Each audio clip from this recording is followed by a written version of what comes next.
C'est un nouveau coup de semonce de la justice européenne sur l'état de droit en Pologne. Selon le tribunal de l'UE, les pouvoirs accordés au gouvernement polonais violent le droit européen. Le ministre polonais de la Justice peut en effet envoyer des juges dans des juridictions supérieures et mettre fin à leur mandat à tout moment sans avoir à se justifier. La Cour européenne a été saisie par le tribunal régional de Varsovie qui s'interroge sur la présence d'un juge envoyé par le ministre dans le cadre de cette affaire pénale. Recourir à la justice européenne est le seul moyen pour faire face au gouvernement polonais, selon ce professeur.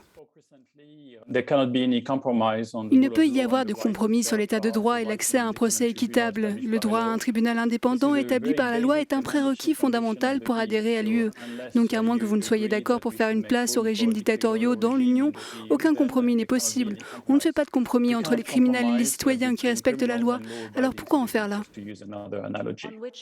Cet arrêt est loin d'être isolé. Le gouvernement ultra-conservateur polonais est régulièrement épinglé par la Cour de justice sur l'état de droit, ce qui ne peut rester sans conséquence, selon les chefs des groupes politiques du Parlement européen. Dans une lettre, ils appellent la Commission européenne à suspendre les aides financières à la Pologne dans le cadre du plan de relance tant que la Pologne ne respectera pas l'état de droit. L'exécutif européen a promis d'y répondre en temps voulu.